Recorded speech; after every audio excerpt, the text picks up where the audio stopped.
Ashama harka fuunee daawwattoota OMN oduuwwan sa'aatii kanaa qabannee dhiyaannee jirra. Nabraan birruutu oduu isinitti hima. Yakkoonni ajjeechaa tolee dabalatee kutaalee biyyattii garaagaraatti hawaasa nagaa irratti fuulleffachuun raawwataman qaama walabaa amanamaa ta'een qoratamuu qabu jedhe addi bilisummaa Oromoo. Mootummaan Itoophiyaa yeroo garaagaraatti dhumaatii lammiilee nagaatiin bu'aa siyaasaa argachuuf yaalaa turuu eeruun gochi itti fufiinsaan raawwatamaa jiru kun gaanfa Afrikaatiifuu yaaddoodha jedhee jira. Yihuun Ingidaa gabaasa adda bilisummaa Oromoo ittaanee dhiyeessa.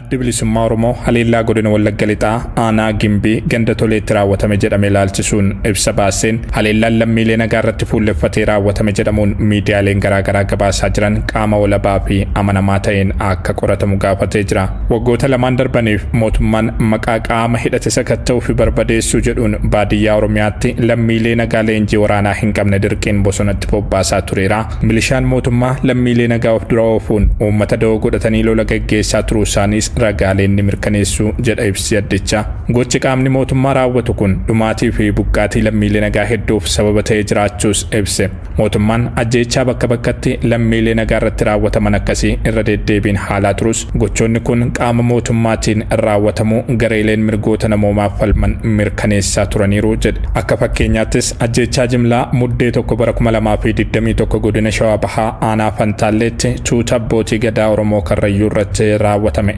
gochicha mootummaan haaluuf yaalus yeroo booda mootummaadhaan raawwatamuun mirkanaa'eera jedhe. Ajjeechaan torban darbeerraa eegalee magaalaa Gambeellaatti hidhattoota mootummaatiin dhalattoota Oromoo nagaan magaalicha jiraatan irratti raawwatamee fi viidiyoon suukanneessaan dhumaatii Oromoota Walloo irratti raawwatame mul'isu kan tibbana ifa ta'e ajjeechaa qaamni mootummaa lammiilee nagaa irratti raawwataa jiruuf agarsiiftuu dabalataa ta'us eeree jira ibsichi. Gama biroon mootummaan Itoophiyaa qubattoota hidhachiisuun ittiin hawaasa naannoo fi hidhattoota naannoo keessa socho'an to'achuu akka tooftaatti itti dhimma bahuun hawaasni nagaan akka waliin hin jiraanne taasisaa tureera kan jedhu ibsichi. Kunis lubbuun lammiilee nagaa hedduun akka baduuf sababa ta'uu eere. Yeroo ammaa Wallaggaa fi Shawaa Lixaa iddoowwan hedduutti toorri quunnamtii cufamee waan jiruuf dararaa lammiilee Oromiyaa irra gahaa jiru qulqulleessuun rakkisaa ta'eera jedha ibsichi. Gama biroon mootummaan ajjeechaa lammiilee nagaa kana miidiyaalee to'annoo isaa jala jiraniin gara ofiif barbaadutti micciiree ittiin bu'aa siyaasaa argachuuf yaalaa jira kan jedhe ABO'n. Adeemsi kun ammoo nagaa fi tasgabbii biyyaa ittuu kan gooluu fi dhiiga kan dhangalaasisudha jedhe. Haleellaa waraanni mootummaa fi michoonni isaa Oromiyaa fi iddoowwan birootti raawwachaa jiran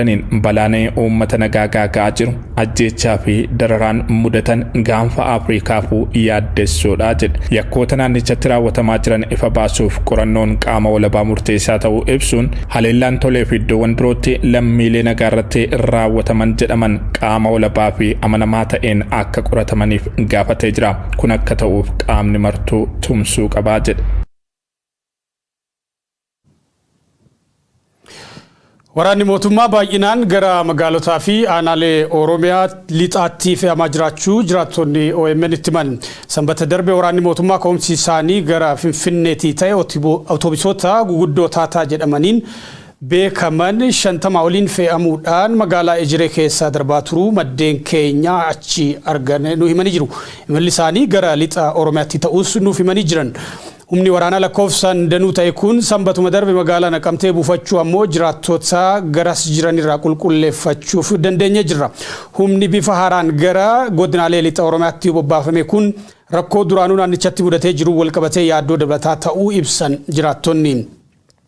Waraanni mootummaan garasitti bobbaasu yeroo mara xiyyeeffannoon isaa waraana bilisummaa Oromoo loloo osoo hin taane uummata nagaa dadaruudha. Kun ammoo dhimma yaaddoo nutti ta'edha jedhan. Waraanni kun yeroo ammaa godina Wallaggaa keessa bobbaafamuun uummata nagaa dararaa jiraachuus odeeffannee jirra. Yeroo ammaa godina Wallagga Lixaatti daandiin magaalotaa fi aanaalee wal quunnamsiisan bakka garaagaraatti cufamanii jiraachuu, tajaajilli quunnamtii fi ibsaas bakka hedduutti cufamee jiraachuu ibsan maddeen odeeffannoo OMN. Mootummaan ilaalchaa fi gocha diinummaa uummaticha irratti mul'isaa tureen ituufee jira. Haala godinaalee lixa Oromiyaatti mul'atuun akka uummataatti nageenya keenyaaf yaaddoo jabaa qabnaa jedhu jiraattonni. Dhalattoonni Oromoo magaalaa Gaambeellaa jiraatan dhiibbaan sababa eenyummaa keenyaan nu mudatu ammas nurraa hin dhaabbanne jedhu. Opereeshinii torban tokkoon dura addi bilisummaa Gaambeellaa waraana bilisummaa Oromoo waliin ta'uun magaalichatti gaggeessan hordofee Haleellaa waraanaa mootummaatiin uummata nagaa irratti raawwatameen dhalattooti Oromoo haga dhibbaa gaan ajjeefamuu kaa'iman jiraattonni namoonni achi buuteen isaanii haga ammaatti hin beekamne hedduudha jedhu. Haleellaa kanaan booda hidhaan bal'inaan raawwatamaa jiraachuu ibsuun nagaan baanee galuufis ta'ee hojjetannee buluuf danqabnee jirra jedhu yuun ingidaatu dabasaa gabalataa qindeesse. Dhalattoonni Oromoo magaalaa Gambeellaa jiraatan dhiibbaan sababa eenyummaa keenyaan nu mudatu ammas nurraa hin dhaabbanne jedhu. Dhalattoonni Oromoo hedduun akkanumaan mana isaaniitii qabamanii dhabamsiifamaa jiru. Namoonni achi buuteen isaanii dhabne danuudha kan jedhan jiraattonni magaalichaa reebichi hidhaa fi dararaan itti fufiinsaan isaan mudataa jiraachuu OMN'tti himaniiru. Magaalichatti ajjeechaa suukanneessaa lammiilee nagaa irratti raawwatameen shororkaa jabaa keessa bu'anii jiraachuu ibsuun manaa baanee galuunis ta'e gara hojii keenyaatti deebi'u. Yaaddoo guddaa nutti ta'eera jedhan. Rakkoon baay'ee nu mudachaa jira. Namoota baay'ee qabanii bakka isaan jiran ammaa bakka isaan jiran hin beekamu. Sodaa cimaatiin jiraachaa jirra. Sabni biyya sana keessa jiru karaa mootummaatii nuyituu nu tukkutuu dooraan nu sajjeessu. Biyya immoo saba Oromoo irratti baay'ee xiqqootti cimaa ta'eera.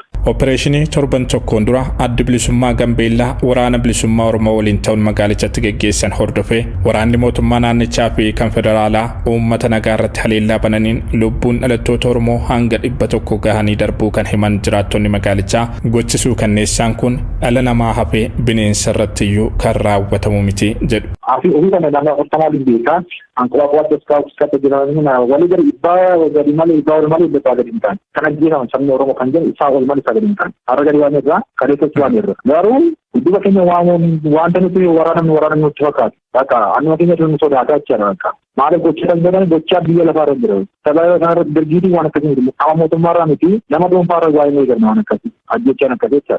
Gareen hidhattootaa yeroo magaalicha to'atanii turanitti daandiirraa galaa jechuun ajaja dabarsuurraan kanaaf haleellaan uummata nagaa irratti raawwatan hin turre jedhan namni garasii dubbifne kun qaamni mootummaa maaliif lammiilee nagaa irratti fuulleffachuu akka filate garuu ifa nuuf hin taane jedhu. Dhiibbaan sababa eenyummaatiin addatti dhalattoota Oromoo magaalicha jiraatan mudatu jechuufii waan jiruuf qaamni dhimmi keenya ilaalu callisaan nu ilaalu hin qabu jechuun dhaammataniiru. Nuti gambeen sababa balleessaa keenya hin geenyu waan balleessaa hin geenyu nuti hojjetaa biyya kanaati kan turaa jennee bulla malee waa biraan qabnu waan hin jedhu tokkoffaa qaamni mootummaa biyya isaa biraa jiru saba Oromootis kan falmu jiraate karaa mootummaas karaa biraas kan jiraate miidiyaaleen adda addaas kan nuu falman yoo jiraatan nuu falman wayi biyya kanaa keessa nu baasuu wayi dammoo murtoo tokko nuuf laachuu qabu. Maaliif akka arganii kana hojjetaa jiru? Rakkoo dhalattoota Oromoo garas jiranitti fufiinsaan mudataa jiru kanarratti deebii bulchiinsa naannoo Gambeellaa dhaga'uuf irra deddeebiin yaallus dhimmicha irratti deebii nuuf kennuuf fayyamamoo hin taane. Godina Shawaa Lixaa Aanaalee Gindabarat Abuna Gindabaratiif naannawa isheetti mootummaan uummata nagaa waraana bilisummaa Oromoo waraanaa jedhee uummata balaarra buusaa jiraachuun ibsame. Mootummaan dirqamaan leenjii tokko malee uummata qawwee duubatti hafaa itti hidhuudhaan gara bosonaa ergaa jiraachuu jiraattonni OMN itti himanii jiru. Guyyoo Waariyoo gabaasa bal'aa qabu.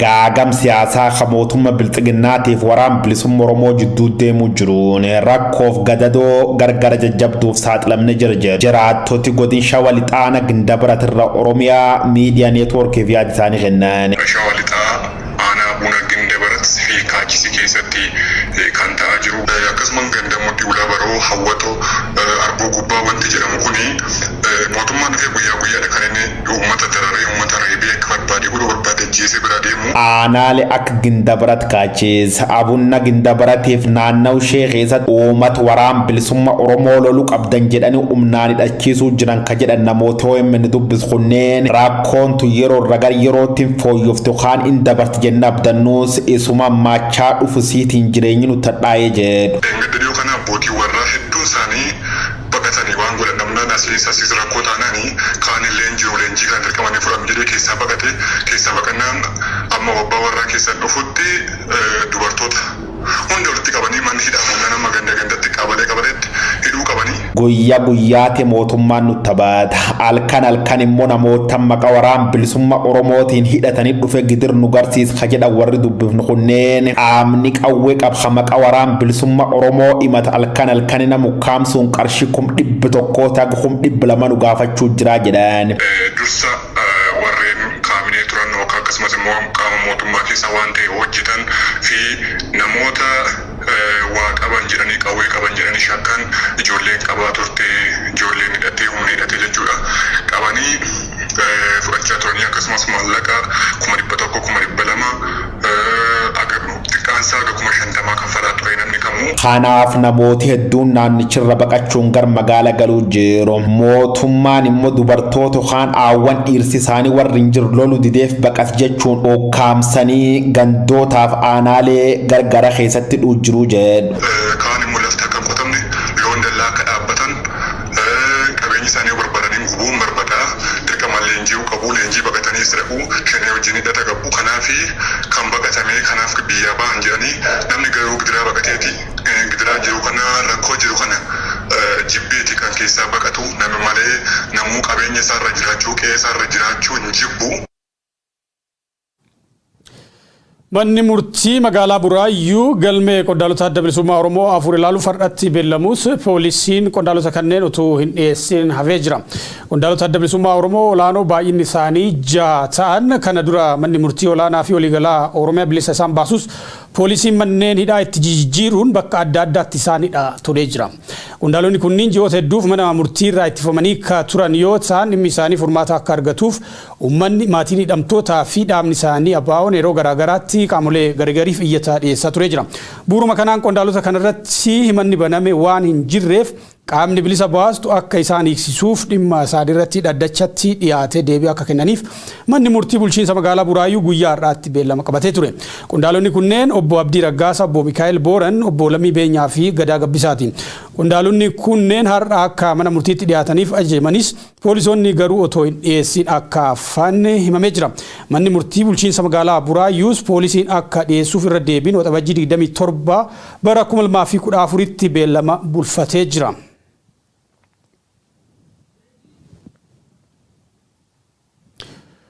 Ajjechaan hidhattoota mootummaa bilisignaatiin maatii qondaalota fi miseensota adda bilisummaa Oromoo irratti addatti raawwatamaa jiru dhaabbatuu qabaa jedhe addi bilisummaa Oromoo.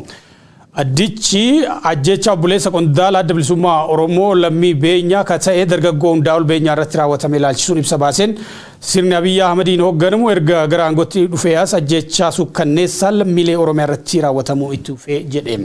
Mootummaan maatii qondaalota adda bilisummaa Oromoo yakka tokko malee hidhaatti raarfamaa jiran irratti addatti fuulleeffachuudhaan hidhuu fi ajjeesuu hojiilee qaamota godhatee jira. Waxabajjii 17 bara 2022 Oromiyaa lixaa godina Wallagga Bahaa aanaa Naqamteetti obboleessa qondaala adda bilisummaa Oromoo obbo Lammii Beenyaa ka ta'e dargaggoo Hundaa'ol Beenyaa hidhattoota mootummaatiin ajjeefamuu yaadachiisee jira addi bilisummaa Oromoo. Dargaggoo Hundaa'ol erga ajjeefamee reeffisaa hospitaala Naqamtee keessatti argame booda reeffa maatii dhorkatanii turuu guyyaa 4 booda sirni awwaalchisaatii gaggeeffamuu maatii obeeffachuun ibsee jira. Gochi kun qondaalota adda bilisummaa Oromoo hidhaatti raaffamaa jiran hamilee tuquu fi kaanis doorsisuuf mala itti dhimma bahamaa jirudha jennee amannaa jedha. Gochaan wal fakkaataan Oromiyaa guutuu keessatti maatii miseensota keenyaa irratti addatti xiyyeeffatamee raawwatamaa jiru. Odeessi caasaalee godinaalee Oromiyaa irraa argannu ni ifoomsa. Gochaan kun daran yaaddeessaadha jedha addi bilisummaa Oromoo. Ajjechaan addatti maatii miseensotaa fi qondaalota dhaabichaa irratti xiyyeeffatee gaggeeffamaa jiru akka dhaabbatu gaafachuun uummanni Oromoos ta'ee hawaasni addunyaa gochoota raawwatamaa jiran kanaaf gaafatamni akka jiraatuuf dhiibbaa barbaachisu uumuu qabaa jedhe maatii miidhamtootaafis gadda itti dhaga'ame ibsee jira.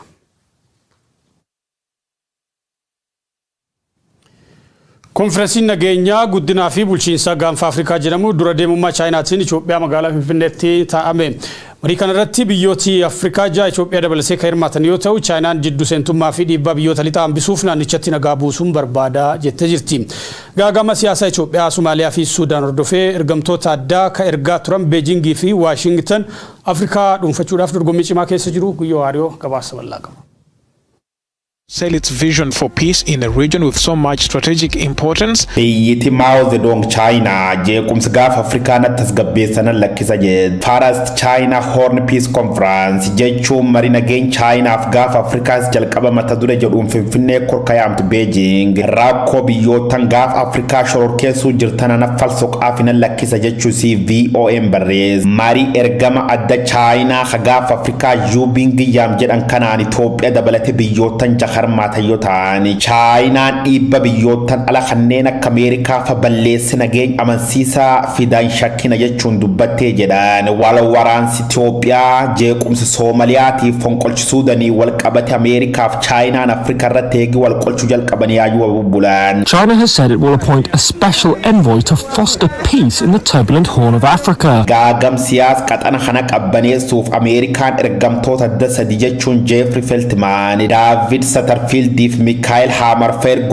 waraan Itoophiyaa seer dhabdummaa Eertiraatiif fonqolchi Suudaan qofa dontaane qumaar farmaajoo to'achuuf carraaqaa ture. Baay'een uummata biyya lafaatiif meeshaalee foorjidii oomishuun tokkeessoo qabeenyaaf humni galiitiin Ameerikaa taansite lammeessoo rakka argamte Beijing. United States of America hordofuun ergama gaafa Afrikaa jigurraan dhala keessa ramadusii gabaasne ture. Paappu Gini haarawaa ambasaaddara ardiila akka Ameerikaa Oceaniif Afrikaa dippiloomaasii Beijing bakkee tajaajila jedhamaa Beijing ergama adda olaanaa gaafa Afrikaa ta'ee filatameen booda torbum kan kee Finfinnee Kooriyaa muun Afrikaa mari'achiisu isaa dubbata. Ready to offer mediation to help countries in the Horn of Africa resolve their disputes. Yeroo eertuuf chaayinaan Afrikaa waliin michoom cima qabaannullee dhimma keessa biyyoottan kana keessa hin galcha qondaalli Beijing kun Afrikaan akka diinagdeen of cimsite qarqaaru cinaa jiddu seentummaa biyyoottan ala hambisuuf gargaar jechuun dubbata. Ameerikaan guutuu addunyaa irratti mirgi ilmaan nama kabajamuutii jedha. Karaa dildilaaf bu'uuraalee misooma ijaartee fitumtee bulchuu malee mirgi ilmaan nama buddeen hin ta'uun immoo yaada chaayinaatii jedhu. Sababum kanaan duub biyyoottan abbarreetiin bulan kanneen akka Eertiraa fi Itoophiyaa faanu chaayinaan abbo jechuu eegi jalqabanii wabubbulu isaanii dubbata.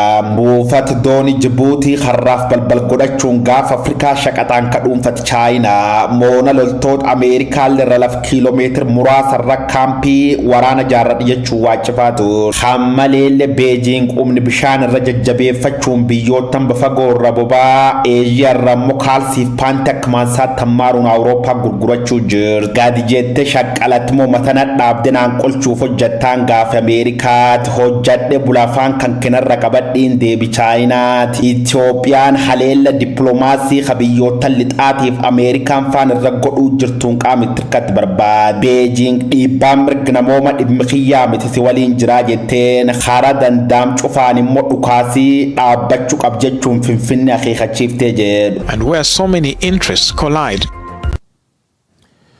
Odeessaa maddeen alaarraa arganneen goolabna Afgaanistaan kutaa bulchiinsa Paktika jedhamutti kirkira lafaa cimaa mudateen namooti 300 dhiyaatan dhumuu abbaan taayitaa ittisa balaa biyyattii beeksisee jira. Balaa fageenya naannoo daangaa Pakistaanii fi Afgaanistaanitti mudate kanaanis tattaaffiin lubbuu oolchuuf godhamu sababa fageenyaatiin lafaa ta'uusaatu dubbatama. Kanaanis namooti dhuman dabaluu danda'u sodaan jedhu uumamee jira. Gabaasa maddeen alaa guyyaa waaree irra dhageessu.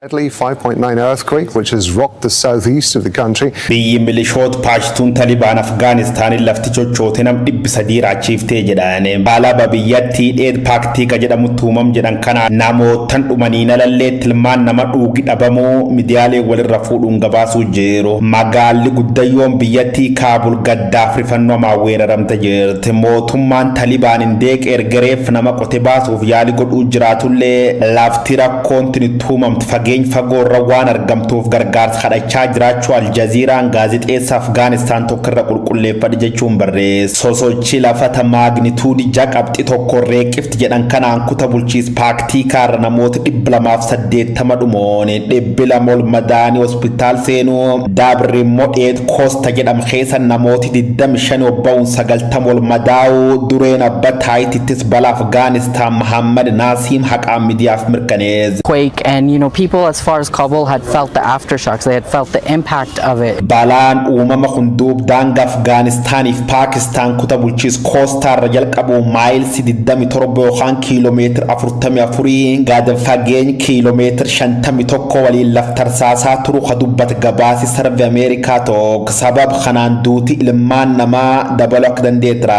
Rakkoontu waqti Afgaanistaan kufaati diinagdee hamaaf saaxilamte ta'uun isii gaddisiiftu jedhan xiinxaltu hooggantoota siyaasa Eeshiyaa manneen uummata harki caaldhaqaaf biyya faan ijaaramurra kan kaan carraan dandamachuu namoota baay'ee xiqqaa jedhu. Wamtaatee fuduuf sosochii lafata ardi Eeshiyaa keessa guddayyuu ta'uun isii dubbatam kanaan balaan kun Afgaanistaaniin alalleetti biyyoottan akka Paakistaan, Hindiif dheed bira keessa mul'achuun namoota miiliyoon 119 caalarrifachiisu isa qorattooti dubbat. A rescue operation is underway and helicopters are being used to reach the victims. Yaa uummata kabajamaa bakka gareen Talibaan ka qawweettamantu dhufte qiyaama buuf bakki dirri Kaabuul barbadaa'e namni hedduun lubbuu dhabuuf biyyatti waggoottan 20 oliif ijaarbaddanan gojibaachuuf murteessa jira. Dubbiin tunanaaf murte jajjabdu taate garuu Talibaan na fonqolchuuf dhukaas bantee uummata miiliyoon 6 balleessi. Magaaltee midhaaddu tanallee barbadeessite bakka rakkoon jabduun dhalatan nafkitiyyaan biyya baqachuuf filadhe jiraan dhaamsi bulcha isaanii duraanii Ashraaf Gaanii kadhuma ture. Laaf gad lakkisu loltoota Ameerikaa hordofe waggoottan 18 booda jalqabjii agayya keessa ijoolleen Osaama bin Laden of Alqaayidaa kutaa bulchiis biyyattii 34 keessa 26 ol qabachuun dirgudda Kaabulii furdeeffachuun shaagusaatti dhaabat. Adoolteelleen bulin duub garagarummaa saati waan muraasa keessatti magaalota Afgaanistaan kanneen seensi magaal gudditti Kaabul irratti argaman kunuus Saare Poolitiif talogaan qabachuun erga akkas jedha barsiisa. So could it accelerate the Afghan peace process or plunge the country into further conflict? Loltooti tee war baqachuu barbaachuufaaf karbanaaf kadheetaniiti. Abbootiin lafa waan dachaateef gaantoti Ameerikaaf warri lixa waliin ta'uun nu lolaa turtan dafaa godaana jechuun erga dabarsiisa. Afgaanistaan harka Talibaanitti eegi kufte ammaan tan ji'oottan 10 ol lakkaa'amu irratti argamu. Rakkoo uumamaatiif namtolcheetiin immoo biyyoottan akka Itiyoophiyaa, Yemen, Sooriyaa fi Liibiyaa fadursuun ijoo miidiyaa addunyaa ta'uun akkuma itti fuftee jirti. Amma immoo sosochii lafata kiiloomeetira 500 ol gulufuun biyyoota ollaatu muddamsiifteen dhaamtee ilmaan nama keessatti obbaanii jedhan. Dozens of people are feared trapped beneath the rubble. Daawwattoota oduuwwan sa'aatii kanaaf qabannee goolabnee jirra waan wajjin turtaniif ulfaadhaa isiniin jenna.